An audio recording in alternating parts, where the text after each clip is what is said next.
Pack your bags, you don't belong here. Her voice cracked the Sunday hush like a dropped plate. Forks froze mid-air. Steam curled from the roast chicken, and the rosemary I'd tucked beneath the skin perfumed the room like nothing bad could happen here. I looked at my daughter-in-law, and I simply smiled. "Claire," I said softly, "this is my home. Please lower your voice." "It's our home now," she snapped. "Daniel, tell her. Tonight." My son cleared his throat, eyes on the gravy boat. "Let's not do this at dinner." "Oh, we're doing it," Claire said. "She's been dragging her feet for months. Pack your bags." I folded my napkin and set it beside my plate. The linen was warm from my lap. "I won't be packing tonight." "Then I will," she said, pushing back her chair so hard it bit the hardwood. "You don't get to stay here and control everything." "I control nothing," I said. "I set the table. I baste the chicken. I keep the lights on and the porch swept. I met her eyes. And I keep my promises." "To who?" she sneered. "The past?" "To my husband," I said. Daniel's fork clinked against his plate. "Mom." I rose, feeling the old house breathe with me. The faint hum of the refrigerator, the cicadas stitching the evening outside, the lemon zest catching in the air. "Sit," I told them. "Finish your meal. We'll talk like a family." "We're talking now," Claire said. "And I'm saying you're done here." I glanced toward the china cabinet. Behind the crystal bowls, an envelope waited exactly where it should. Untouched, unhurried, inevitable. I smoothed the tablecloth with my palm and sat back down. "Follow my story until the end and comment the city you're watching from," I said in my head, the way younger folks always ask their viewers. Out loud, I kept my smile. "If you insist on finishing something tonight, Claire," I said, "let's finish dinner." Her eyes flashed. "You're not listening." "Oh, I am," I said. "Are you?" "Because once that envelope is opened, the house will belong to the person it was always meant to. The question is, whose name do you think is on the will?" I suppose I should introduce myself before I take you deeper into that Sunday night. My name is Margaret, though most people in town still call me Maggie. I've lived in this house for nearly 40 years, every floorboard echoing with birthdays, arguments, laughter, and grief. To me, the house isn't just bricks and mortar, it's where I raised my son Daniel after his father passed. Daniel was only 12 when I became both mother and father to him. I worked double shifts at the clinic, stitched together meals from scratch, and made sure he never missed a baseball game. He grew into a kind-hearted man, book-smart, a little shy, the type who would rather bury his nose in paperwork than fight with anyone. And then he married Claire. At first, I tried to see the best in her. She was beautiful, glossy hair, polished nails, the kind of smile that made you feel she was shining just for you. But beneath it, I sensed a sharpness, like glass hidden in velvet. She knew how to charm neighbors, how to laugh at Daniel's awkward jokes, but in the kitchen with me, she rolled her eyes when she thought I wasn't looking. "Too much salt," she'd mutter when I handed her a plate. "Outdated curtains," she'd sigh as she scrolled on her phone. "It's Daniel's house now," she once said casually, her eyes fixed on the television. "Not yours." I brushed it off in those days, telling myself she was adjusting, that all marriages come with growing pains. I remembered my own mother-in-law, strict, cold, and I promised myself I'd be different. I'd be warm, welcoming. But warmth, it turns out, can be mistaken for weakness. Our Sunday dinners became a battleground dressed in linen. I'd prepare the roast, set the good china, polish the silver my husband and I bought secondhand when we couldn't afford new. Daniel would arrive, usually late, distracted by calls from work. Claire would sweep in with perfume lingering like a challenge, sit down, and immediately find fault. "Why don't you let us host dinner, Maggie?" she asked once, her tone sugar over steel. "You've been doing this forever. Maybe it's time for a change." I smiled. "Because this is tradition, dear. Daniel always loved coming home for Sunday supper." Her lips curved, but her eyes didn't. "Daniel's not a boy anymore. He has his own family." I looked at my son, searching for him to say something, anything. He shifted in his chair, murmured, "Maybe Mom just likes it this way." He didn't see how his wife's gaze cut through me like a knife. The house itself became part of our silent war. Claire redecorated without asking, changing curtains, moving furniture, boxing up photo albums. One afternoon I came home to find my wedding portrait shoved into a hall closet, replaced with a generic canvas of a beach. Just brightening things up, she said, waving her hand. The place felt stale. This house carries history, I replied, holding the frame of my wedding day, dust gathering on the glass. She smirked. History doesn't pay the bills. Danielle stayed quiet. Again, always quiet. But the breaking point wasn't a redecorated hallway or a salt complaint. It came one night when I overheard them in the living room, voices low but sharp. She needs to move out, Claire hissed. We'll never have our own life if she's still underfoot. Daniel sighed. It's her home, Claire. No, it's ours now. You're the heir, not her. Don't you get it? She's clinging to something that isn't hers anymore. I pressed my back against the hallway wall, heart pounding. Heir. The word rolled through me like a storm. What had Claire been telling Daniel? What lies had she whispered into his ear about this house, this family? From that night on, I watched her more carefully. The way she handled the mail before I saw it. The way she tried to take over grocery lists, credit cards, even conversations with neighbors. She wanted control not just over Daniel, but over everything my husband and I had built. And yet, I stayed calm. I cooked. I cleaned. I smiled. Because I had something Claire didn't know. Something even Daniel had nearly forgotten. The envelope. It wasn't just a piece of paper tucked behind the china bowls. It was a promise, written years ago in my husband's careful hand, sealed with a lawyer's stamp. Claire could shout, roll her eyes, move my photographs, but she couldn't erase ink. Still, every Sunday dinner grew more unbearable. Claire's voice rose louder. Daniel shrank smaller. I sat at the head of the table, an island between them, waiting. Until that night, the night she stood up, her chair scraping against hardwood, and shouted, "Pack your bags, you don't belong here." She thought she had won, but I had been patient for too long. Because patience, in the right hands, is the sharpest form of revenge. The week after Claire's outburst at Sunday dinner, I woke earlier than usual. The house was quiet, bathed in that gray light just before dawn. I padded down the hallway in my slippers, the boards creaking like they were warning me.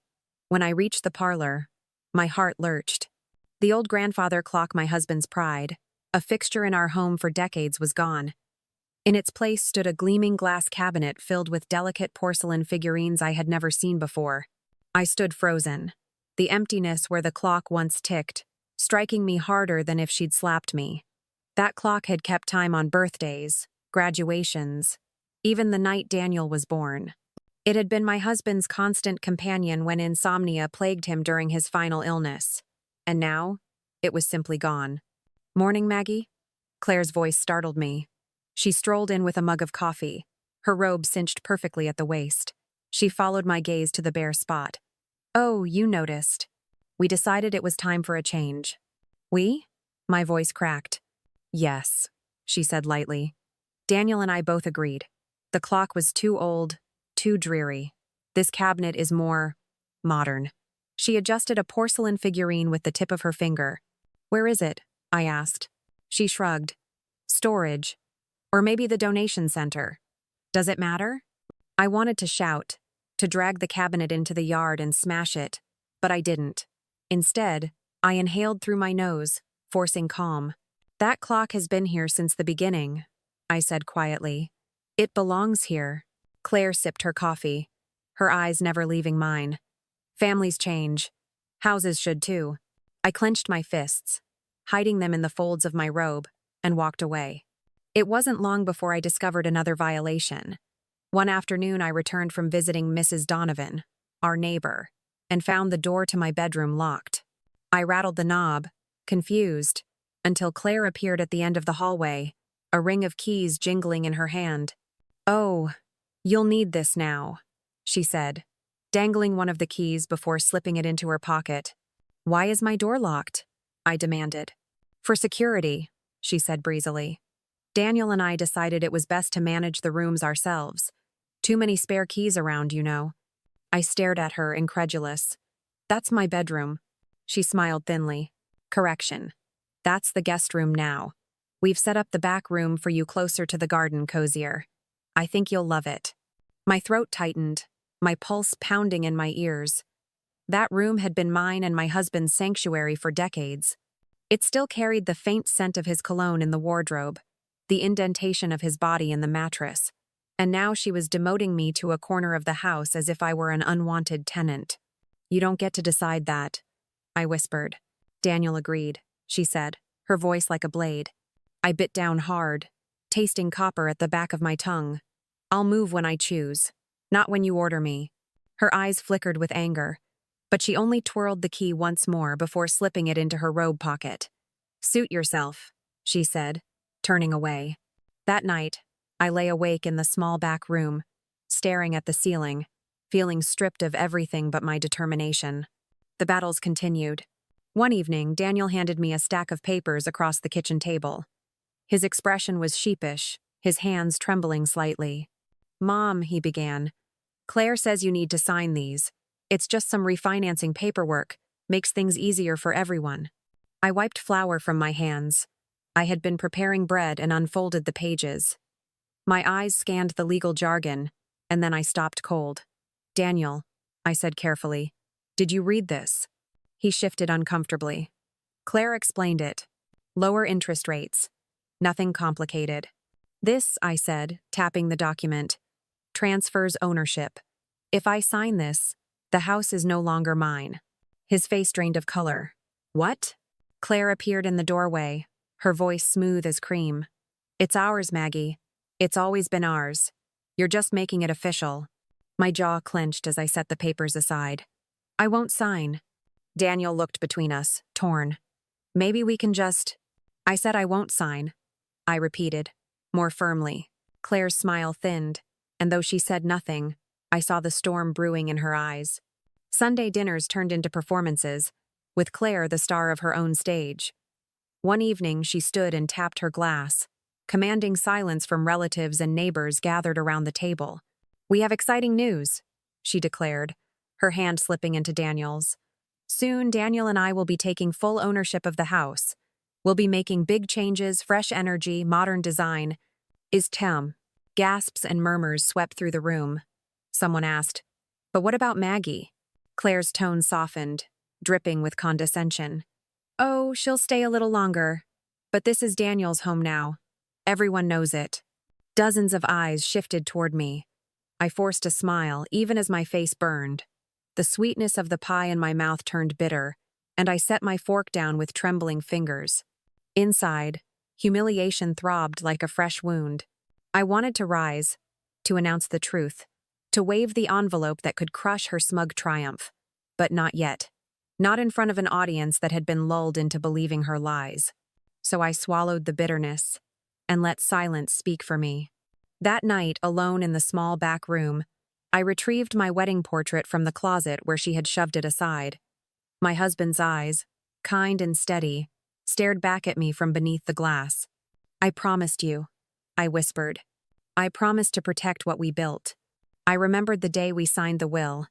My husband, frail and pale, still insisted on clarity. This house is yours, Maggie, he said, his voice low but resolute. No one takes it from you, not while you breathe. Tears slipped down my cheeks as I pressed the frame to my chest. I won't let her win. Still, the weeks wore on like chains dragging across stone. Claire tossed out my quilts, replaced the curtains, intercepted my mail.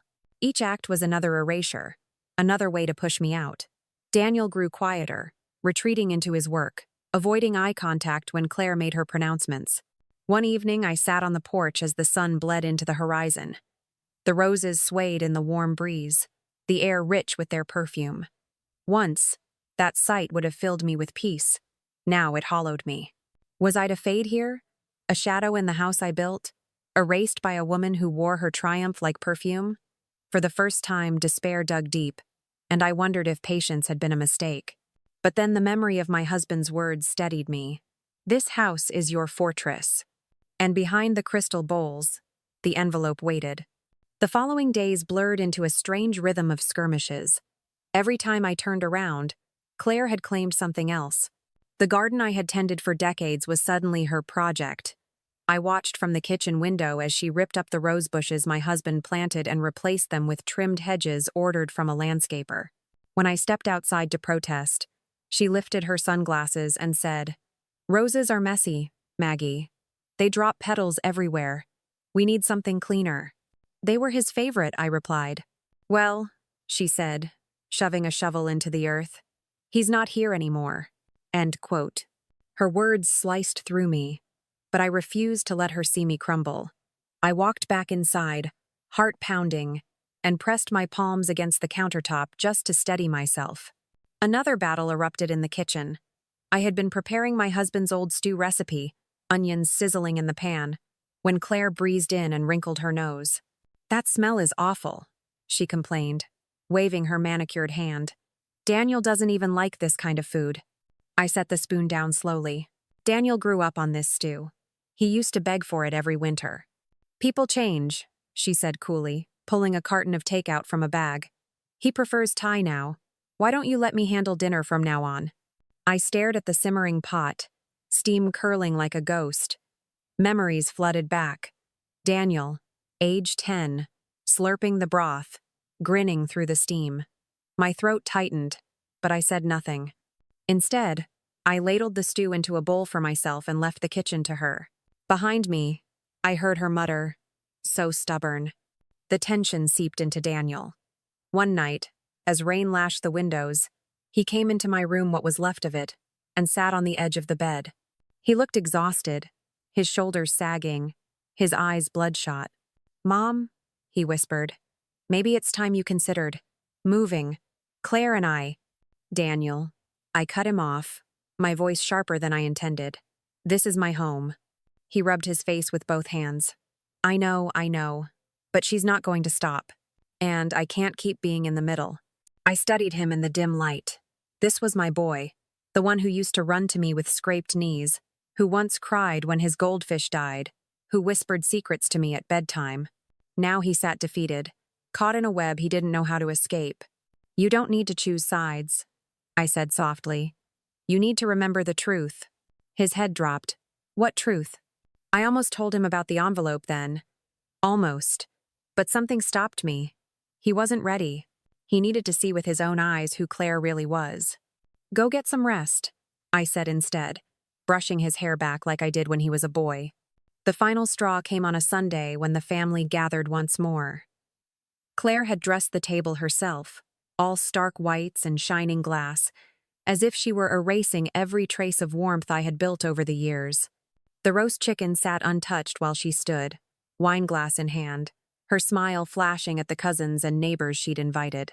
"Friends," she said, "we're entering a new chapter here. Daniel and I are updating the house, modernizing everything. Soon this will truly be our family home." A murmur of approval rose, some polite clapping. My cheeks burned as I sat at the far end of the table. She turned to me then, her smile sharp. "Of course, Maggie will still be around for a little while," she said sweetly. "But you know how it is. Generations pass the torch." All eyes swung to me. I forced my lips into a smile, though my heart pounded like a drum. The humiliation was complete. She had announced my displacement before the whole community. I set my napkin down slowly and stood, my chair scraping against the floor. The room fell silent. For a moment, I thought I might reveal the envelope right then, slam it onto the table and watch her face crumble. But I caught myself. Not yet. The moment wasn't ripe. Instead, I raised my glass. "To family," I said, my voice even. "May we always remember where we came from." The toast rang hollow, but it held a weight Claire didn't understand. That night, I wandered the halls after everyone had gone. The house was quiet, shadows stretching long across the walls.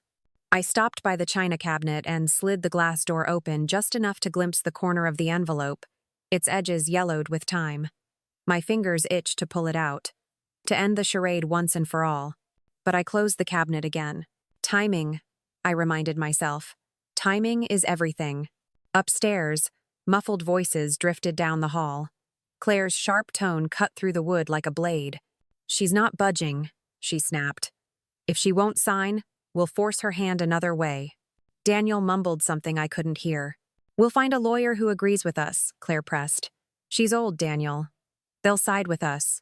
They always side with the younger generation. My chest ached, the betrayal sharp and deep. I leaned against the wall, clutching the banister for support. For the first time, doubt whispered, could she be right? Could I really lose everything, even with the will hidden just a few feet away? I returned to the back room and sat on the edge of the bed. The silence pressed in on me, heavy and suffocating. My body shook, not from cold, but from the weight of despair. Was I fighting a battle already lost? I buried my face in my hands, sobs racking my chest. For the first time in years, I felt small, powerless, like the world had shifted beneath me. But even through the tears, another feeling stirred a spark of resolve. My husband's voice echoed in my memory. This house is your fortress. I wiped my eyes, inhaling deeply. The fight wasn't over. Not yet. The envelope still waited. The morning after that broken Sunday, I walked through the house as if it were a stranger's. The scent of bleach lingered in the hallway Claire's doing. She said she liked things sterile. To me, it smelled like erasure. The photographs that once covered the walls were gone. Only pale rectangles of lighter paint remained, like ghosts of the memories she was trying to scrub away. I found the frames stacked in the basement. Faces of my parents, my husband, even baby pictures of Daniel. Dust gathered already, as though the past could be boxed up and forgotten. I ran my fingers along the glass of one portrait Daniel at age 5, grinning with missing front teeth. My throat closed. Above me, footsteps echoed. Claire's heels tapped against the hardwood with an ownership that burned. She came down a moment later, clipboard in hand. I'm making an inventory, she explained, as if she were some kind of estate manager. We need to know what's worth keeping and what's worth tossing. I hugged the picture to my chest. These are not yours to sort. End quote. She gave me a patronizing smile. Everything in this house is part of Daniel's inheritance, which means mine too. Don't take it so personally. Her words settled heavy in the basement air. I felt as though the walls themselves recoiled from her arrogance. Days bled into weeks. Claire's campaign didn't slow, it intensified. She held gatherings in the living room without asking me, filling the space with her friends who laughed too loudly and trailed mud on the rugs I'd hand-washed for decades. I would walk into the room, and conversation would falter. They looked at me as though I were a relic, tolerated but unnecessary. Daniel, caught in the middle, began to avoid me. He buried himself in work, leaving early, coming home late. Anything to dodge the tension that thickened like smoke in every corner of the house. When he did sit at the dinner table, he barely spoke, staring at his plate while Claire dominated the conversation. I began to feel invisible. At night, I lay awake listening to the wind battering the windows, the house creaking under its own weight. I wondered if my husband would even recognize the place we had built together. The thought broke me open, and more than once I wept into the pillow, muffling my sobs so no one would hear. But the lowest moment came one afternoon when I overheard them in the study. The door was cracked, just enough for voices to drift into the hall. She won't give in, Daniel muttered, frustration heavy in his tone. She will, Claire said, her voice icy with conviction. We'll get the courts involved. She's old. Judges don't listen to people like her. They'll see she's clinging to a house that isn't hers. My breath caught, my knees trembling. Daniel asked quietly, "And if the will says otherwise?" Claire laughed, a sharp sound that made my stomach twist. What will? Do you think she has something hidden? Don't be ridiculous. Everything here is under our name now, or will be soon. She can't stop it. I staggered back from the doorway, pressing myself against the wall, my heart hammering. She didn't know. She truly didn't know. The envelope remained safe, untouched. And that ignorance was the only power I had left. That night I sat alone in the kitchen, the house dark except for the dim light above the stove. I nursed a cup of tea, my hands shaking as steam curled upward. The despair that had shadowed me for weeks pressed harder than ever. I felt fragile, as if one more push from her might shatter me completely. But then, as the clock ticked toward midnight, something shifted. I thought of my husband's voice, firm and steady. This house is your fortress. I thought of the ink on that paper, his signature declaring that no one could take this place from me. And for the first time in weeks, a calm clarity settled over me. Claire thought she was winning. She thought her lies and manipulations would erase me, but patience had always been my strength. I would endure the humiliation, the whispers, even the loneliness, because when the truth finally came to light, it would burn brighter than any of her deceit. I pressed the teacup to my lips, the warmth anchoring me. Tomorrow, I promised myself, I would no longer sit idly by. I would prepare. The envelope behind the crystal bowls waited, and with it, the turning of the tide. The following Monday morning dawned pale and heavy, the air damp with a lingering fog. I moved through the kitchen in silence, my slippers whispering against the floorboards, my hand brushing the china cabinet. I paused, fingers hovering at the edge of the glass. Inside, the envelope rested where it always had, sealed, untouchable, patient. For weeks it had been my silent companion, a promise waiting to be fulfilled. That day, I made a decision. It was time to act. I called Mr. Thompson, the lawyer who had handled my husband's affairs. His voice, gruff but warm, carried a note of surprise when I asked to see him. "Of course, Maggie," he said. "Come by this afternoon. Bring whatever's troubling you." I hung up quickly, before Claire could wander into the room and eavesdrop. My heart hammered. At noon, I tucked the envelope carefully into my handbag.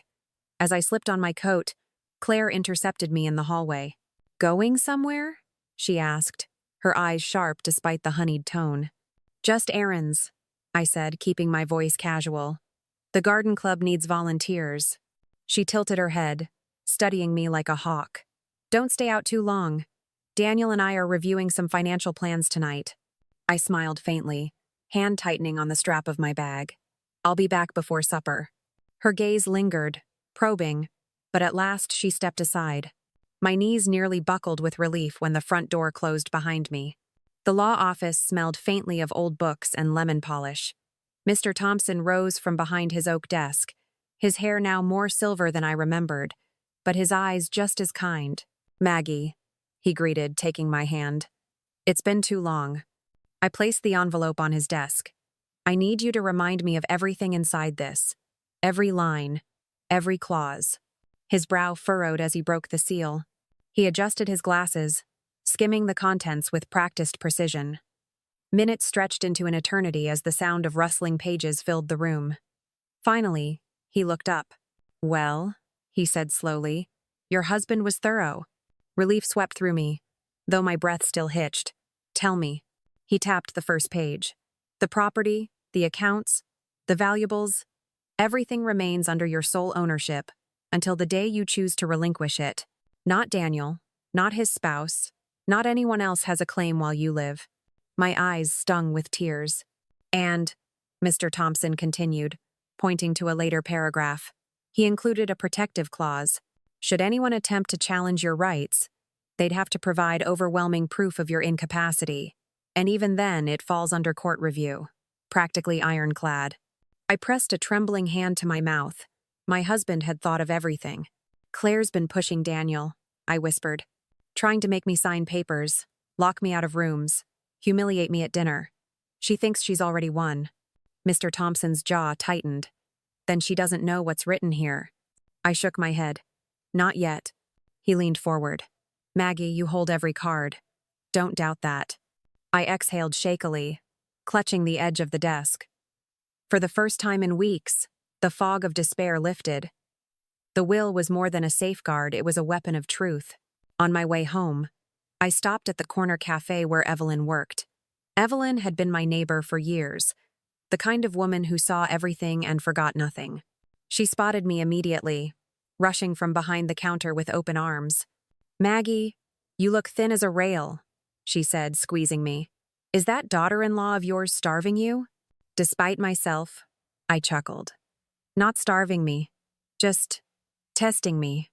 She studied my face, her smile fading. "I hear things, you know. People talk. Claire's been boasting all over town that she and Daniel own that house now."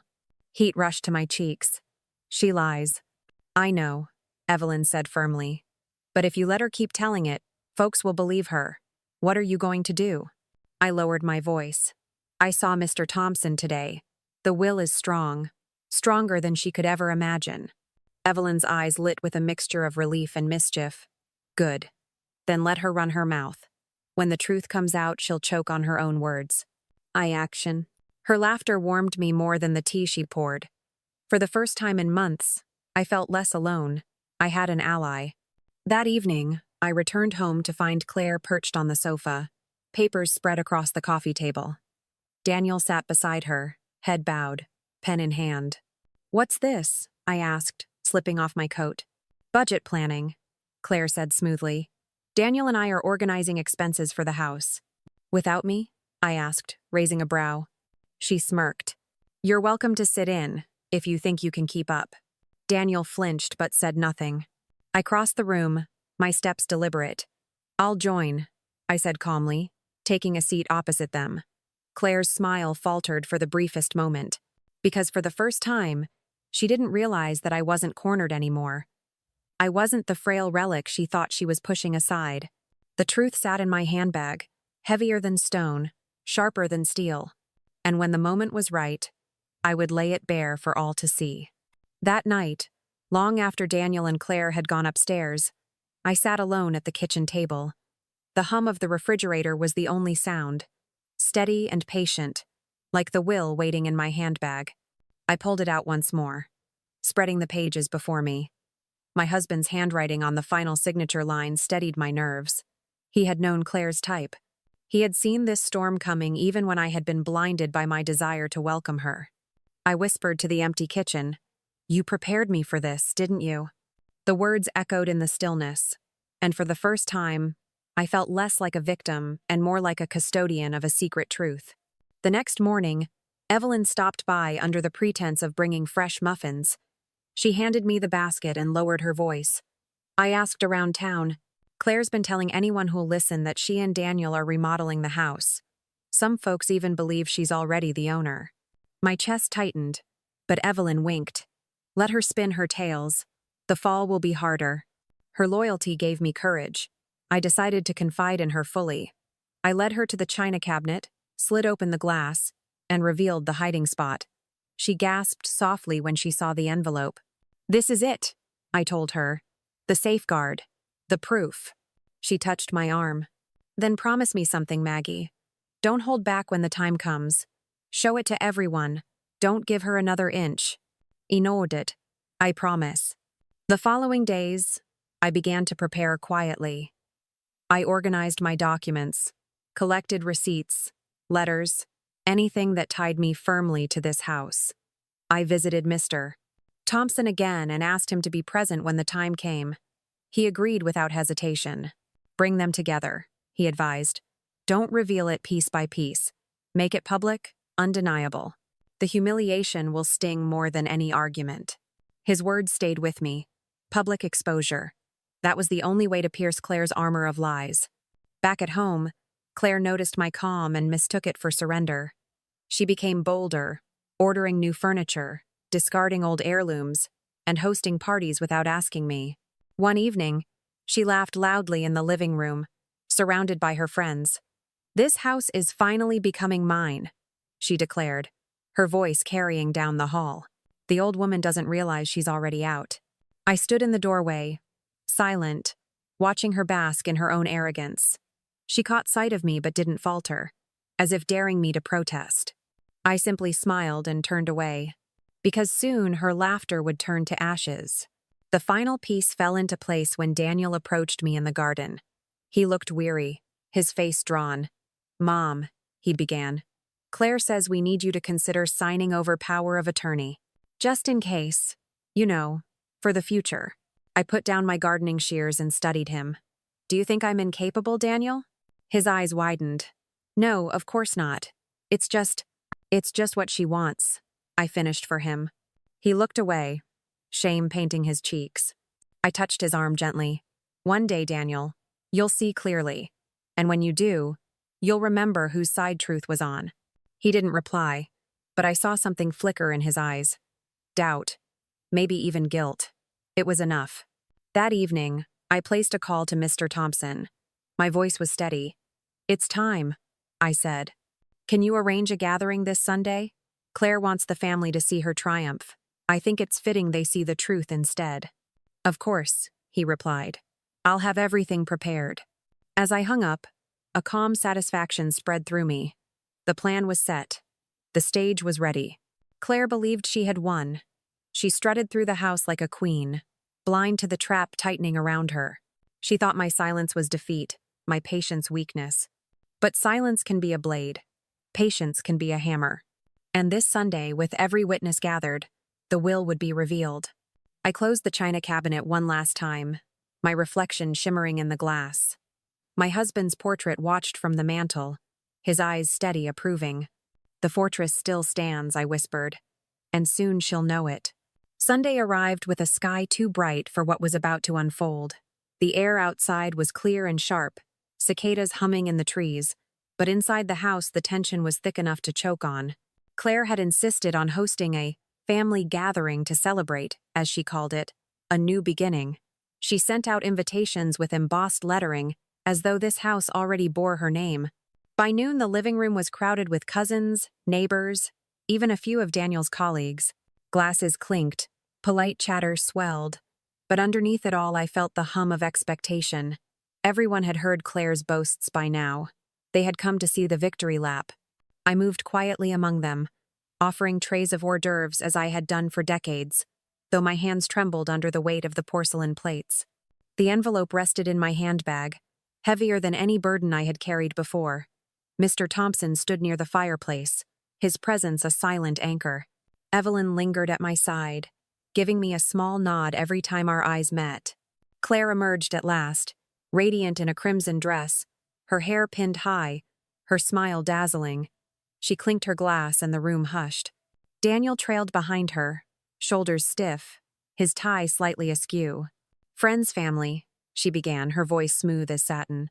"Thank you for coming to witness this special moment. Daniel and I are proud to announce that this home, the foundation of our future, is now ours." Hi. Applause rippled through the room. Some looked uncertain, glancing at me, but most clapped politely, unwilling to challenge the performance. I remained still, my face calm, though my heart hammered. Claire's eyes flicked toward me, triumphant. "Of course, Maggie has been here a long time, and we're grateful for her stewardship. But as generations pass, so must the torch. Today we celebrate change." A murmur swept through the room. Evelyn's lips pressed into a tight line. "Mr. Thompson adjusted his glasses. I rose slowly from my chair, the room tilting with the weight of silence. "Before we toast," I said, my voice even, "there's something that must be seen." Claire blinked, then laughed lightly. "Maggie, please, let's not spoil the mood." But I was already walking toward the china cabinet. My fingers slid along the glass, finding the hidden edge. I drew out the envelope with steady hands and turned back to the room. Gasps rose from those nearest me. "This," I said, holding it high, "is my husband's will. The truth, in his own hand, witnessed and sealed." Claire's smile faltered. "What are you doing?" she hissed. I ignored her and passed the envelope to Mr. Thompson. His voice carried clearly as he unfolded the document. "According to this will, the property and all assets remain the sole possession of Margaret until the day she chooses otherwise. No one, not even her son, nor his spouse, has claim while she lives." The room fell into stunned silence. Daniel's face blanched, his eyes darting between me and the pages. Claire's jaw tightened, color flooding her cheeks. That's outdated," she stammered. "Things change." Mr. Thompson cut her off. "There is also a protective clause. Any challenge requires proof of incapacity and court approval." Ironclad. A murmur of shock rippled through the crowd. Evelyn stepped forward, her voice ringing clear. "So all this time, Claire, you've been lying to us?" Claire's composure cracked. "No, Daniel. Tell them it's ours." But Daniel's eyes were fixed on the will, his lips parted in disbelief. "Claire, you said—" "I said what needed to be said," she snapped, desperation creeping into her tone. "They would have believed us if she hadn't pulled this stunt." I stepped forward, my voice steady. This isn't a stunt.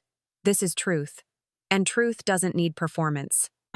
And gasps filled the room again. But this time they weren't for her. They were for me. For a moment, silence stretched thin as glass. Then someone at the back muttered, "Shameful." Another whispered, "She tried to cheat her own mother-in-law." The tide was turning. Claire's eyes darted wildly, searching for an ally. She found none. Daniel rubbed his forehead, shame written across his face. "Claire, how could you?" She seized his arm. "Don't you dare turn on me. This was supposed to be ours. I did this for us." "For us?" His voice cracked. "Or for you?" The question hung in the air, heavy and damning. And then came the double twist. Mr. Thompson cleared his throat. "There is one more clause I think the room should hear." He read aloud. "In the event of my passing, all financial accounts designated for family use remain in Margaret's name exclusively. Upon her death, the accounts transfer to Daniel only if he resides in the home with her consent." A gasp tore through the crowd. My own knees wavered. I hadn't known this part myself. Claire staggered back, her face draining of color. "What?" she whispered. Mr. Thompson's gaze was steady. "It means, Mrs. Claire, that if you force Margaret out, Daniel inherits nothing. Every cent remains locked until her passing." The room erupted in whispers. Evelyn's smile was fierce. Daniel's shoulders sagged, as if the weight of truth had finally broken his silence. Claire's hands shook as she turned on me. "You planned this. You've been waiting to humiliate me." I met her gaze without flinching. "No, Claire. My husband planned this. I merely kept my promise." The hush that followed was absolute. The living room seemed to shrink as whispers circled like smoke. Guests exchanged glances, their eyes darting between me, Mr. Thompson, and Claire, who now stood trembling at the center of the storm she had created. Evelyn broke the silence first. "All this time you paraded around town saying it was yours," she said, her voice sharp as glass. "And you were nothing but a guest in this house." A ripple of agreement passed through the room. Heads nodded. Faces hardened. Claire spun toward Daniel, gripping his arm with white knuckles. "Say something. Tell them this doesn't matter. We can still fight it." But Daniel pulled away, his face pale. "Fight what, Claire? The truth?" Her mouth opened and closed like a fish gasping for air. For the first time since she'd entered our lives, she looked small, cornered, desperate, exposed. I stepped forward, my voice low but steady. "This house is not yours to take, Claire. It never was. And everything you've done to push me out, the lies, the manipulation, the humiliation, it ends tonight." The crowd stirred, some murmuring their approval, others whispering about how they'd never trusted her. Claire's eyes blazed with fury. "You all think she's some saint," she spat. "But she's weak. She clings to the past because she's too afraid of the future. I was building something new." "No," Daniel said quietly, his voice trembling but clear. "You were tearing us apart." The words seemed to land heavier than anything else. His shoulders slumped, and for the first time, he didn't look like the boy trapped between two worlds. He looked like a man realizing the truth. Mr. Thompson folded the will carefully, sliding it back into the envelope. "This document is legally binding," he announced. "There's nothing to contest here. Any attempt to do so would only waste time and expose further ill intent." The finality in his voice left no room for argument. The guests began to murmur again, this time with relief, some even clapping softly. Claire's face flushed crimson, her chest rising and falling as though she might scream. Instead, she turned on her heel and stormed toward the door. "This isn't over," she shouted, her voice cracking. "You'll regret humiliating me like this." The door slammed behind her, rattling the windows. The room exhaled as one. Guests shifted uncomfortably, unsure of whether to stay or leave. Evelyn stepped into the center, clapping her hands once. "Well, I think we've seen enough drama for one Sunday," she said with a sly grin. "How about we all give Maggie the peace she deserves?" One by one, people began to file out, offering me reassuring touches on the arm, murmured apologies, promises of support. Their footsteps faded, leaving only Daniel, Mr. Thompson, and Evelyn. Daniel stood with his hands shoved deep into his pockets, his head bowed. "Mom," he whispered, his voice raw. "I didn't know. I swear I didn't know." I studied him for a long moment. He looked older somehow, as though the scales had finally fallen from his eyes.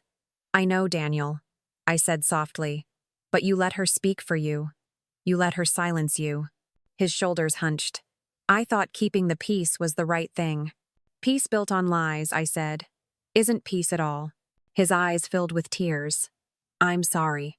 For a moment, the boy I raised shimmered through the man before me, and my heart ached with both love and disappointment. Later, after the others had gone, I sat with Evelyn on the porch, the cicadas singing their endless song. The night air was warm, scented faintly with the roses Claire had tried to destroy but which still stubbornly bloomed. "You did it," Evelyn said, patting my hand. "You showed her what real strength looks like." I shook my head slowly. "I only showed the truth.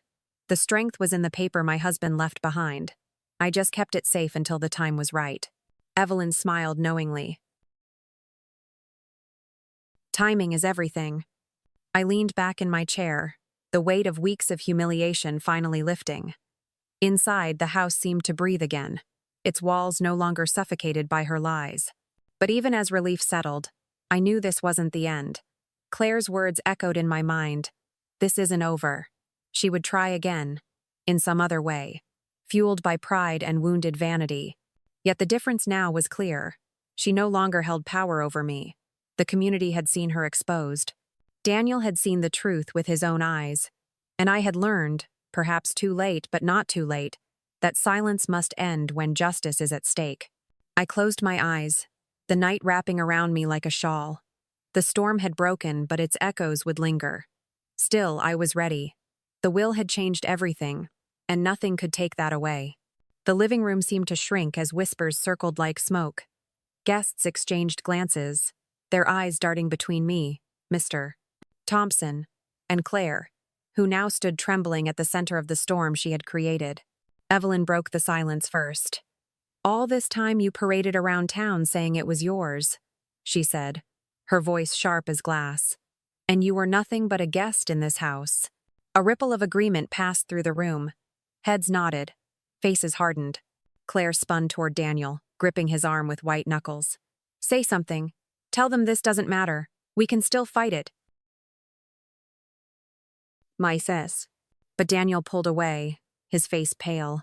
"Fight what, Claire? The truth?" Her mouth opened and closed like a fish gasping for air. For the first time since she'd entered our lives, she looked small, cornered, desperate, exposed. I stepped forward, my voice low but steady. "This house is not yours to take, Claire. It never was. And everything you've done to push me out, the lies, the manipulation, the humiliation, it ends tonight." That. The crowd stirred, some murmuring their approval, others whispering about how they'd never trusted her. Claire's eyes blazed with fury. "You all think she's some saint," she spat. "But she's weak. She clings to the past because she's too afraid of the future. I was building something new." "No," Daniel said quietly, his voice trembling but clear. "You were tearing us apart." The words seemed to land heavier than anything else. His shoulders slumped, and for the first time, he didn't look like the boy trapped between two worlds. He looked like a man realizing the truth. Mr. Thompson folded the will carefully, sliding it back into the envelope. "This document is legally binding," he announced. "There's nothing to contest here. Any attempt to do so would only waste time and expose further ill intent." The finality in his voice left no room for argument. The guests began to murmur again, this time with relief, some even clapping softly. Claire's face flushed crimson, her chest rising and falling as though she might scream. Instead, she turned on her heel and stormed toward the door. "This isn't over," she shouted, her voice cracking. "You'll regret humiliating me like this." The door slammed behind her, rattling the windows. The room exhaled as one. Guests shifted uncomfortably, unsure of whether to stay or leave. Evelyn stepped into the center, clapping her hands once. "Well, I think we've seen enough drama for one Sunday," she said with a sly grin. How about we all give Maggie the peace she deserves? One by one, people began to file out, offering me reassuring touches on the arm, murmured apologies, promises of support. Their footsteps faded, leaving only Daniel, Mr. Thompson, and Evelyn. Daniel stood with his hands shoved deep into his pockets, his head bowed. "Mom," he whispered, his voice raw. "I didn't know. I swear I didn't know." I studied him for a long moment. He looked older somehow, as though the scales had finally fallen from his eyes. "I know, Daniel," I said softly. "But you let her speak for you. You let her silence you." His shoulders hunched. "I thought keeping the peace was the right thing." "Peace built on lies," I said, "isn't peace at all." His eyes filled with tears. "I'm sorry." And cra. For a moment, the boy I raised shimmered through the man before me, and my heart ached with both love and disappointment. Later, after the others had gone, I sat with Evelyn on the porch, the cicadas singing their endless song. The night air was warm, scented faintly with the roses Claire had tried to destroy but which still stubbornly bloomed. "You did it," Evelyn said, patting my hand. "You showed her what real strength looks like." I shook my head slowly. "I only showed the truth. The strength was in the paper my husband left behind. I just kept it safe until the time was right." Evelyn smiled knowingly. "Timing is everything." I leaned back in my chair, the weight of weeks of humiliation finally lifting. Inside, the house seemed to breathe again, its walls no longer suffocated by her lies. But even as relief settled, I knew this wasn't the end. Claire's words echoed in my mind, "This isn't over." She would try again, in some other way, fueled by pride and wounded vanity. Yet the difference now was clear. She no longer held power over me. The community had seen her exposed. Daniel had seen the truth with his own eyes. And I had learned, perhaps too late but not too late, that silence must end when justice is at stake. I closed my eyes, the night wrapping around me like a shawl. The storm had broken, but its echoes would linger. Still, I was ready. The will had changed everything, and nothing could take that away. The morning after the confrontation, sunlight streamed through the curtains as though the house itself was finally exhaling. For the first time in months, I woke without the weight of dread pressing against my chest. The rooms felt lighter, freer, as if my husband's spirit had been waiting for me to reclaim what was mine. Claire did not return that night. Her absence was louder than her voice had ever been. Daniel came downstairs with red-rimmed eyes, his shoulders stooped. He poured himself coffee but didn't touch it, staring into the mug as though it held answers. "Mom," he said hoarsely, "I don't know what happens now." I set down my teacup and studied him. He looked like the little boy I once held after nightmares, lost and searching. "Now," I said gently, "you decide who you want to be. Not as my son, not as her husband, but as Daniel, a man who knows the truth." His eyes filled with tears. "I let her convince me. I let her twist everything. I'm sorry." "Oh, Gray." I reached across the table, covering his hand with mine. "The best apology is change. You can't undo what's been done, but you can choose differently from here on." He nodded, silent, but I saw determination flicker in his expression. In the weeks that followed, the whispers in town grew. People who once praised Claire began to shake their heads, muttering about her arrogance. Invitations stopped arriving in her name. Neighbors turned to me with sympathy, dropping off casseroles and flowers, small tokens of solidarity. Claire herself tried, once, to return. She arrived unannounced, her heels clicking across the porch, her smile brittle. "I overreacted," she said, standing in the doorway. "We can work this out." I didn't move to let her in. "Work it out?" I repeated. "After you tried to erase me, erase this house, erase everything it stood for?" Her smile faltered. "Daniel needs me." "No," I said firmly. "Daniel needs the truth. And so do you. Leave before you embarrass yourself further." She sputtered, eyes flashing with anger. But when she realized no one stood behind her, not even Daniel, she turned and stalked down the steps, her car tires spitting gravel as she sped away. I watched her go, my hand steady on the doorknob. I knew she might try again in some other form, but the power she once wielded was gone. Life settled into a new rhythm. The back room where I had once been banished became a sewing room, filled with the quiet hum of fabric under my fingers. The master bedroom was mine again, its familiar shadows a comfort rather than a cage. The garden bloomed stubbornly, roses pushing through the soil Claire had tried to suffocate. On Sunday evenings, Daniel still came to dinner. Sometimes he came alone, sometimes with a hesitant smile, still learning to stand on his own. We ate at the long table, just the two of us, and though silence often stretched between us, it was no longer suffocating. It was healing. One evening, as we cleared the plates, Daniel paused. "Do you hate her?" he asked suddenly. I set a dish in the sink, considering. Number hate is too heavy. I pity her. She thought control was the same as love. She'll learn otherwise someday. He nodded slowly. "I hope I can fix things with you." "You already are," I said softly. As weeks turned into months, I found myself sitting on the porch more often, the evening sun painting the world gold. Neighbors waved. Children played in the street, and I felt once again like a part of the life around me instead of a shadow within it. I would sometimes glance at the china cabinet, where the envelope now lay tucked securely but no longer secret. It wasn't a weapon anymore. It was a shield, a reminder that truth always outlives deceit. The house, my fortress, stood strong. One Sunday, Evelyn joined us for dinner. She raised her glass with a wry grin. "To Maggie," she said, "who proved that patience and truth are the finest revenge." Daniel clinked his glass against mine, his eyes bright with sincerity. "To Mom." I smiled, the warmth of their voices wrapping around me like a quilt. For the first time in a long while, I felt truly at peace. And now I'll leave you with this thought. When someone tries to erase you, remember truth leaves a mark that can't be scrubbed away. Revenge doesn't always come with fire or fury. Sometimes, it comes with patience, with paper, with ink. The will changed everything. What would you have done if you were me?